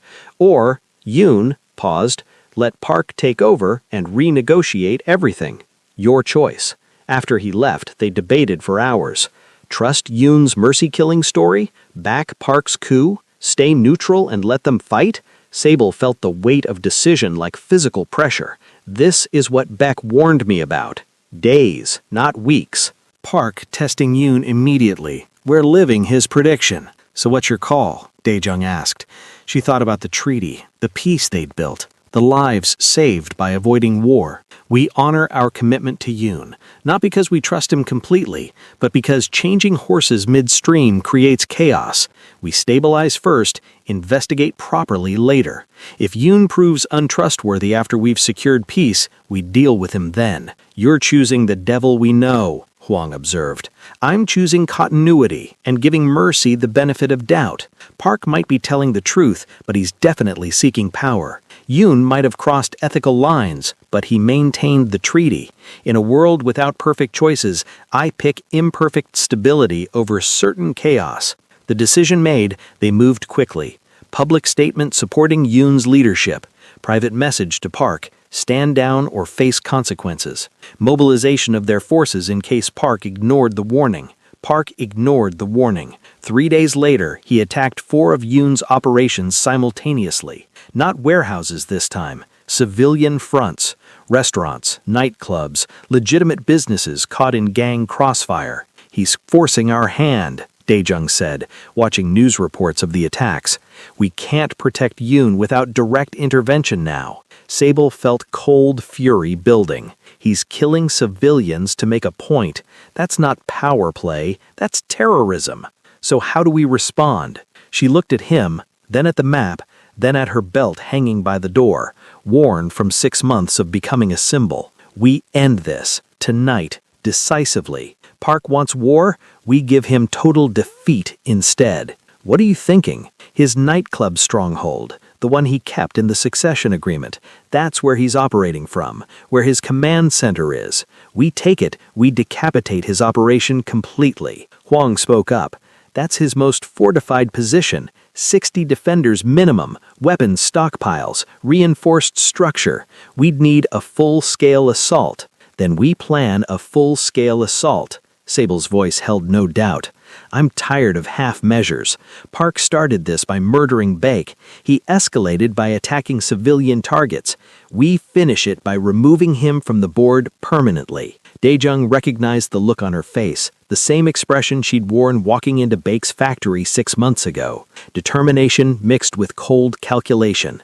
Okay, he said, but we do this right. Full planning, overwhelming force, minimal collateral. If we're going to war, we win it absolutely. They spent 18 hours planning the assault. Sable coordinated logistics, Huang handled tactical operations, Daejung managed the political angles. Every detail mattered: entry points, timing, rules of engagement, and at the center of it all, Sable's role. She would lead the primary assault team, not because she had to, but because she needed to. This was her commitment fully realized. No more half in. She was part of this organization, and organizations led from the front. "I'm going with you," Daejung stated when she outlined her role.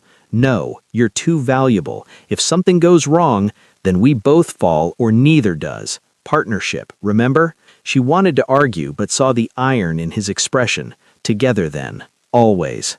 The assault was scheduled for 2 a.m. when the nightclub was closed, but Park's command staff would be present. 30 of their best operators, split into 3 teams. Sable and Daejung leading Alpha Team through the main entrance, 2 supporting teams securing exits and preventing escape. The night before, Sable stood on their penthouse terrace, looking out at Seoul's lights. Daejung joined her, silent companionship. "Scared?" asked he. "Terrified, exhilarated, certain. All of it. You don't have to do this. We can send others." "I know, but I need to. For me, to prove to myself this isn't just talk and planning. I can execute. You've proven that already. Not at this scale. Tomorrow I either cement my place in this world or die trying. There's no middle ground left." He took her hand. "Then we cement it, together, and we come home to build something lasting from this chaos. Promise?" "Promise." They stood together. 2 unlikely partners facing an uncertain future, bound by choice and commitment that went deeper than contracts or treaties. Whatever happened tomorrow would define them and redefine Seoul's underworld forever. 2 a.m., Seoul's District 5, where nightlife died and shadows ruled. Park's nightclub, Club Exodus, sat dark and hostile. 4 stories of reinforced concrete and bad decisions.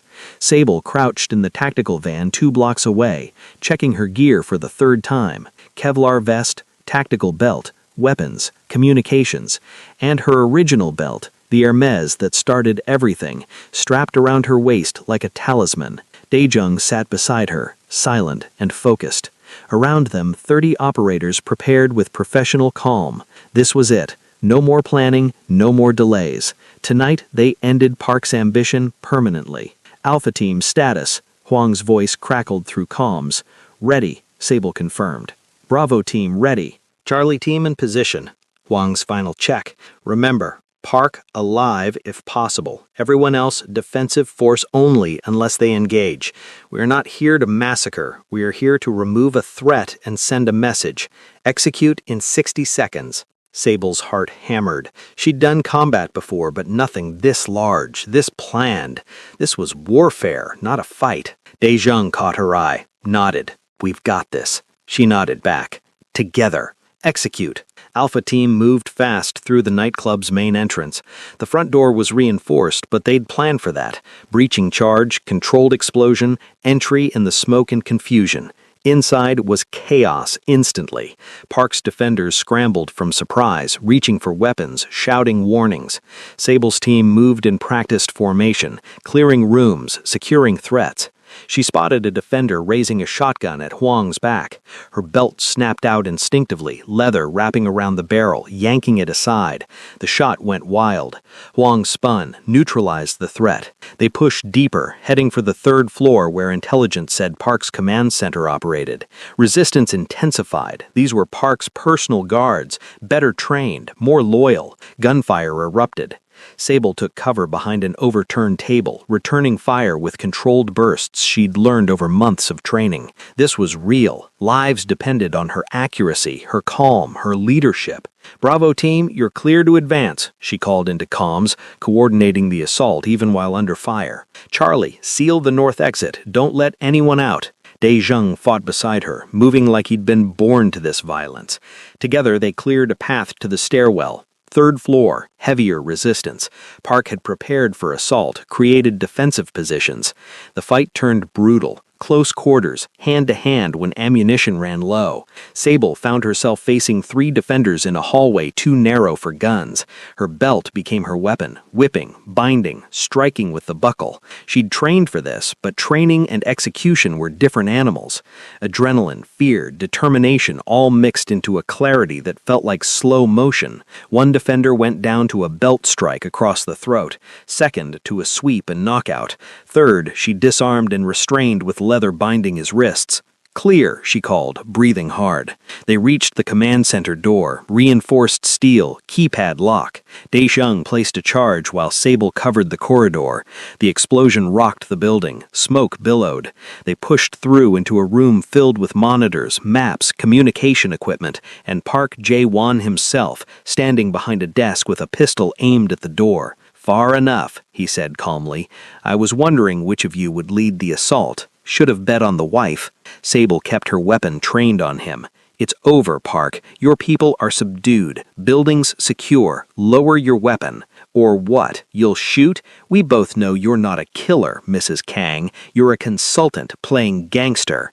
You killed civilians tonight, innocent people caught in your ego tantrum. That makes you a terrorist, not a gang leader." Semantics. In our world, collateral damage is called Tuesday. Park's smile was cold. "But I'll give you credit. You've got courage, walking in here, leading this assault. More spine when most men I know. Last chance, weapon down." "I don't think so. See, if I surrender, I'm dead anyway. Yoon will have me killed to prevent future challenges. So why not go out fighting? Take a few of you with me." His finger tightened on the trigger. Sable saw it happening, time slowing to terrible clarity. He was going to shoot. Daesheng was diving to cover her. She was moving, belt already uncoiling from pure reflex. 3 things happened simultaneously. Park fired. The bullet meant for Sable's chest caught Daesheng's shoulder as he shielded her. He went down hard. Sable's belt snapped out with every ounce of strength and fury she possessed. The buckle caught Park's wrist, shattering bone. His gun clattered away, and Huang, entering from a side door they'd missed, put 2 rounds into Park's chest, center mass, professional, fatal. Park dropped, eyes wide with surprise that he was dying, that it had ended like this. Sable didn't care. She was on her knees beside Daesheng, hands pressing his shoulder where blood pulsed dark and steady. "Stay with me," she commanded, voice breaking. "You don't get to die. Not tonight. Not ever." His eyes found hers, pain-clouded but aware. "Park, dead. It's over. But you need to stay conscious. Medical's coming." "Did we win?" "We won. Completely. Now stop talking and breathe." Wang was on comms calling for emergency medical. Sable kept pressure on the wound, feeling Daesheng's life pulse against her palms, refusing to let go. Partnership. Till death do us part. "Not today. You promised me we'd come home together, so you're keeping that promise." He smiled slightly, fading. "Bossy. You married a bossy woman. Deal with the consequences." The medics arrived, took over, loaded Daesheng on a stretcher. Sable followed, leaving Wang to secure the scene and process the aftermath. In the ambulance racing toward the hospital, she held Daesheng's hand, watching monitors that measured his survival in digital readouts. The bullet had missed major arteries. He'd live, but he'd taken it for her, thrown himself into harm's way without hesitation. "Why did you do that?" she asked quietly. "Because you matter more," he managed through pain medication starting to kick in. "Organization can replace me, can't replace you. That's the stupidest thing you've ever said, and I'm telling you this every day for the rest of your life. Looking forward to it."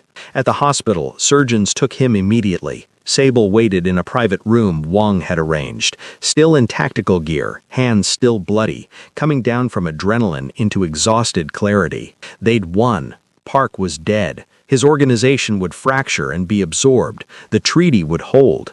Yoon's position was secure. Everything they'd fought for was accomplished. But the cost.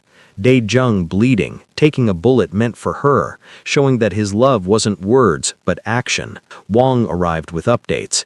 Building secure. 23 of Park's people in custody. The rest scattered. Intelligence recovered from the command center will keep us busy for months. It's a complete victory, Mrs. Kang. Is it? My husband's in surgery, with minor injuries that'll heal completely. He'll be back to running operations in a week. Wang sat across from her. You led this assault perfectly, coordinated 3 teams, adapted to changing conditions, achieved objectives with minimal casualties on our side. The captains are calling this Sable's victory. You've earned respect nobody can question now. She looked at her hands, still shaking slightly from adrenaline, still stained with her husband's blood. I don't feel victorious. I feel exhausted and terrified and relieved all at once. That's how real victory feels. Not clean or simple, just necessary and costly and ultimately worth it. The surgeon emerged 4 hours later. He's stable. Bullet removed, damage repaired, no complications. He'll need rest and physical therapy, but full recovery expected. Sable nearly collapsed with relief. Can I see him? He's still sedated, but you can sit with him. She did, pulling a chair beside his hospital bed, watching him sleep off surgery and trauma. In the harsh fluorescent light, he looked vulnerable, human, mortal. Not the frozen Mafia boss, but just a man who'd loved her enough to stop a bullet. When he woke 6 hours later, first light filtering through the windows, his eyes found her immediately. You stayed. Of course I stayed. Where else would I be? Running the organization, consolidating our victory, doing the 100 things that need doing. Wang's handling it. My place is here. He reached for her hand, grip weak but determined. We did it. We actually did it. You did it. Took a bullet and survived to brag about it. We. Partnership. You led the assault. I provided dramatic sacrifice. Team effort. She laughed despite everything. Only you would make getting shot sound like strategic planning. It worked, didn't it?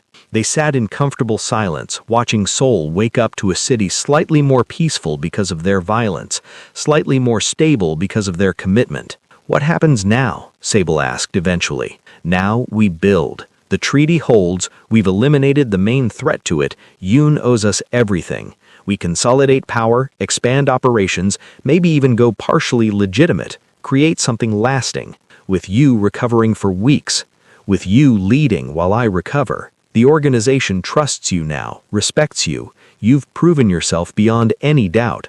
I just wanted to protect what we'd built, and you did, spectacularly. He shifted, wincing at the movement. I've been thinking about succession, about the future. If something happens to me, nothing's happening to you. But if it did, I want you leading, not temporarily, permanently. You're the strongest person in this organization. Sable stared at him. You can't be serious. Completely serious. You've earned it. Led an assault, negotiated treaties, outmaneuvered rivals. The captains follow you. You've got tactical brilliance and strategic vision. Why wouldn't I name you successor? Because I'm an outsider, an American, a woman, a black woman in Korean Mafia business, all of which makes you underestimated, which makes you dangerous. The perfect combination. He squeezed her hand. Think about it. Don't answer now, but know that my will is already updated. If I die, everything goes to you. She didn't know how to respond to that. This man who'd been frozen for a decade, who'd built walls around his heart until she accidentally demolished them, was now trusting him with his entire life's work. I love you, she said, instead of arguing. Stupidly, completely, probably unwisely given our profession. But I love you. Good. Because I love you too. And that's why I trust you with everything. The next weeks were recovery, consolidation, and transformation. Daejung healed, while Sable ran operations with Wang's support. The captains accepted her authority without question. She'd earned it in blood and tactical brilliance. Yoon honored the treaty meticulously, strengthened by their support and grateful for their intervention. Park's organization dissolved, its pieces absorbed by Yoon and a few neutral players. Peace held, fragile but real. Sable adapted to leadership, discovering she had instincts for it, managing people, arbitrating disputes, making hard decisions that affected lives. She was good at it, terrifyingly good. 3 months after the assault, with Daejung back to full strength, they stood together on their penthouse terrace, watching Seoul's endless lights. You've changed this city, Daejung observed. 6 months ago, it was gang war and chaos. Now, actual cooperation between organizations, a treaty that's holding, stability. We changed it, together. But you were the catalyst. a fresh perspective that saw possibilities instead of just grudges. Sable thought about that. About walking into Bake's factory with just a belt and audacity. About negotiating treaties and leading assaults and becoming someone she'd never imagined. I used to think I was playing at this, she admitted. Consultant pretending to be gangster. But somewhere along the way, it stopped being pretend. This is who I am now. Regret it? Not even a little bit. This city, this life, you. It's where I belong. Took coming to Seoul to find that out, but here we are. Here we are, he echoed, pulling her close. Building an empire on intelligence, strategy, and the terrifying effectiveness of a well-used belt. She laughed. That should not have worked as well as it did. But it did. Because you made it work. You took something ordinary and turned it into a symbol. That's power. They stood together, partners in every sense, watching their city settle into peace they'd fought for and built from violence and vision. And somewhere in Seoul's maze of light and shadow, people who doubted her, underestimated her, thought she was weakness disguised as strength, those people had learned. You grab the wrong woman, you get consequences. You threaten her, she shows up. You fight her, she wins. And if you're very unlucky, you discover that the curvy black woman with the designer belt isn't decoration, or liability, or easy target. She's the most dangerous player on the board, and she's just getting started. 6 months after Park's death, Seoul's underworld had settled into a new equilibrium. The treaty held stronger than anyone expected. Yoon ran his organization with cautious competence. Smaller operators respected new boundaries. Violence was down 40%, not eliminated, never eliminated in their world, but reduced to manageable levels. Sable stood in what used to be a conference room and was now her personal office within Kang Enterprises' legitimate front. Maps still covered one wall, but they showed business expansion now, not just territorial control. She'd pushed the organization toward legitimate operations, real estate, entertainment, technology investment, wash the money clean and build something sustainable. Huang entered without knocking, a privilege she'd granted him after the assault. Mrs. Kang, we have a situation. She looked up from financial projections. Defined situation. Bake's daughter. She's returned from studying abroad. Wants to meet with you. Sable felt the pieces clicking into place. Bake had mentioned a daughter once during negotiations, sent away years ago to keep her separate from his world. What does she want? She says she knows her father was murdered. She wants justice. He was dying anyway. The poisoning just accelerated. She doesn't care about nuance. She wants someone to pay for interfering with his natural death, and she's looking at Yoon. Sable sat back, feeling the familiar weight of decisions that affected lives. How old is she? 24.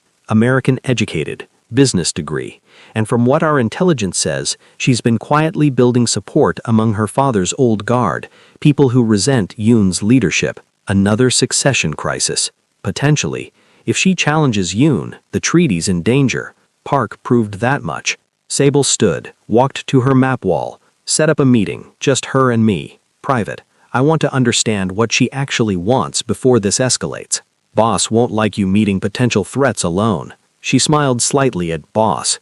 They'd started using it for both her and Daejong interchangeably, acknowledging the dual leadership. Boss trusts my judgment. Besides, if Bake's daughter wanted me dead, she'd have moved already. She wants something else. The meeting was arranged for a neutral cafe 2 days later. Bake's daughter, introduced as Emily, her American name, was striking and composed. She had her father's calculating eyes, but her mother's softness around the edges. Dangerous combination. Mrs. Kang, thank you for meeting me. Emily, I'm sorry about your father. He was a complicated man, but he loved you very much. Emily's expression flickered. Surprise, grief, control. Did he talk about me? During negotiations, he mentioned sending you away to give you a normal life, keep you separate from his world. Yet here I am, pulled back into it. Emily ordered tea methodically. I know you didn't kill my father. I know Yoon did. What I want to know is why you're protecting his murderer. Sable had prepared for this question, because your father asked me to. His last conversations with me were about ensuring Yoon's succession, preventing the chaos that would follow if Park took over. He wanted peace more than vengeance. My father would never ask for his own death to be accelerated. He was in incredible pain, losing his mind to morphine. Yoon claims your father requested mercy. I can't prove or disprove that, but I can tell you the choice was honor Beck's explicit succession plan or allow civil war. I chose peace. And my father's justice? Your father got the justice he architected. His treaty working, his organization stable, his enemy Park defeated. That was his justice. Emily studied her, eerily reminiscent of Beck's calculating stare. You're very good at framing moral compromise as strategic necessity. I'm very good at surviving in a world that wants me dead or controlled. Framing is just part of that. The famous belt-wielding wife. My father mentioned you in one of his last letters, said you were the most interesting opponent he'd faced in decades. Emily sipped her tea. He also said you'd be the key to Seoul's future, one way or another. What do you want, Emily? I want to know if you'll support me if I challenge Yoon. I'm my father's legitimate heir. I have support among the old guard. With Kang backing, I could take control smoothly. And if you refuse, then I challenge anyway, but bloodier, more destructive. The treaty fractures, and we're back to gang warfare. Emily met her eyes directly. I'm giving you the choice because my father respected you, but I'm not asking permission. Sable felt the familiar weight of decisions, the calculus of lives and stability. Emily was smart, educated, probably capable, but she was also young, untested, driven by grief and vengeance disguised as inheritance rights. I need time, Sable said, to discuss with my husband, evaluate options, understand what you'd actually do with power. You have 1 week, then I move regardless.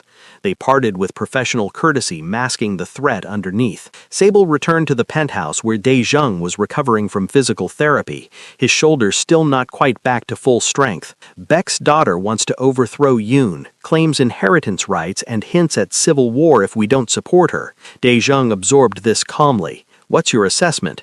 She's smart, determined, possibly more capable than Yoon, but she's motivated by grief, and grief makes bad strategy. If we back her, we might get better leadership, or we might get someone who rules emotionally instead of practically. And if we refuse, war. She'll force it anyway, fracture the treaty, undo everything we built. They sat in silence, the familiar, comfortable thinking space of their partnership. Third option, Dae-jung finally said, bring her in.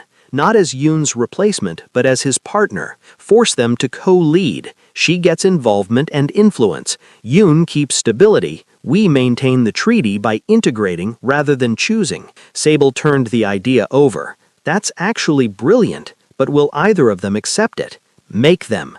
We hold enough power now to dictate terms.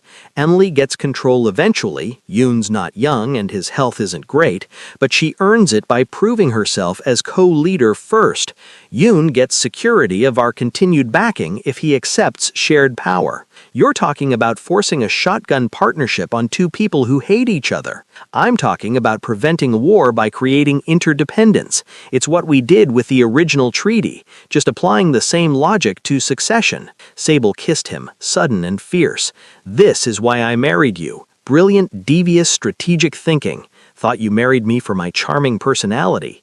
That too, but mostly the strategic thinking. They spent 2 days setting up the framework, then called a meeting. Emily, Yoon, themselves, and Hwang as witness. The private restaurant felt heavy with tension. You're wondering why I called you both here. It's simple. Emily wants Yoon's position. Yoon wants to keep it. Both have legitimate claims. Both have the power to destroy each other and the treaty in the process. So here's what's happening instead. She laid out the co-leadership structure. Emily as official successor and active partner, learning operations while contributing fresh perspective. Yoon as senior leader, maintaining stability while mentoring his eventual replacement.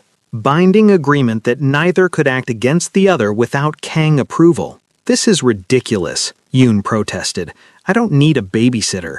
You need insurance, Dae-jung corrected. Emily represents legitimacy and fresh blood. You represent experience and continuity. Together, you're stronger than either alone. Emily looked skeptical. And if I refuse, if I want full control now, then you fight Yoon alone without our support and probably die in the attempt. He's got infrastructure and loyal people. You've got anger and moral claims. Guess which wins? And if Yoon refuses, then we back you completely and he faces 2 organizations instead of 1. He loses everything. Silence. Both parties calculating, both recognizing the trap Sable and Dae-jung had built. Accept partnership or face guaranteed destruction. 6 months trial, Emily finally said. If Yoon betrays me or sabotages my role, the agreement's void. Same if you undermine his authority or act without consultation, Yoon countered. Agreed on both sides, Sable confirmed. You're bound together whether you like it or not. Make it work or lose everything. They signed the agreement, reluctant, resentful, but recognizing strategic necessity. Another crisis averted through forced cooperation. After they left, Wong laughed quietly. You two are terrifying. You just created peace by making war more expensive than partnership. That's literally how all peace works, Sable replied. We're just more explicit about it. The co-leadership took 3 months to stabilize. Emily and Yoon fought constantly at first, until they realized fighting achieved nothing but weakening them both. Gradually, grudging respect emerged. Emily's fresh ideas balanced against Yoon's experience. They became effective despite themselves. Seoul's underworld achieved something unprecedented: actual stability. Not perfect, never perfect in a world built on violence and vice, but functional, manageable, almost normal. Sable watched it all from her office, coordinating legitimate business while maintaining shadow control of the criminal enterprise. She'd become what she never imagined: a mafia boss who used spreadsheets as often as weapons, who negotiated corporate mergers and gang territories with equal facility. You look thoughtful, Dae-jung observed, entering with coffee for both of them. I'm thinking about how far we've come. 6 months ago, I was a consultant reviewing shipping manifests. Now I'm running a criminal empire while developing legitimate business interests. How did this become my life? One decision at a time, each one moving you deeper into this world. Regrets? None. You? She considered. I regret the violence, the necessity of it, but I don't regret the results. Seoul's more stable, fewer people are dying, and we built something that might actually last. Built from treaties and belt attacks. She laughed. That belt saved my life more times than I can count. Speaking of which, Dae-jung pulled a box from his jacket. Anniversary gift. Inside was a new belt, custom-made, Italian leather, with a buckle that concealed a small blade. Beautiful and deadly simultaneously. It's perfect, she breathed. Functional and fashionable. Like you. I'm keeping the original too. Retirement with honors. As it should be. They stood at the window together, watching their city move through another day of relative peace. Somewhere below, Emily and Yoon were managing territories. Wong was training new recruits. Legitimate businesses were generating clean money. The empire was functioning. What's next for us? Sable asked. Expansion. Korea's stable, but there are opportunities in Southeast Asia. Singapore, Bangkok, Manila. Places where our model could work. You want to export our treaty system? Why not? If it works here, it could work elsewhere. Build a network of cooperative organizations instead of competing ones. Create regional stability through enlightened self-interest. Sable turned the idea over. Ambitious. Risky. Potentially transformative. That's a 5-year plan minimum. Good thing we're thinking long-term. Good thing we're partners. Always. Her phone buzzed. Message from Emily. Yoon's people tried backdoor dealing. Caught them. Applied consequences. Partnership holding but tested. Sable showed Dae-jung, who smiled slightly. She's learning. Fast. Like I did. Like anyone does in this world. Adapt or die. She typed back. Good catch. That's leadership. Yoon respecting the process? Emily's response. Grudgingly. Says you two trained me well. Not sure if compliment or complaint. Both, Sable replied. Take it as both. As evening settled over Seoul, painting the sky in shades of amber and violet, Sable reflected on the impossible journey she had taken. From Atlanta to Seoul. From consultant to crime lord. From outsider to the woman who'd reshaped an entire city's underworld through intelligence, determination, and a designer belt wielded like a weapon of mass destruction. Do you think we're the good guys? Sable asked suddenly. He considered.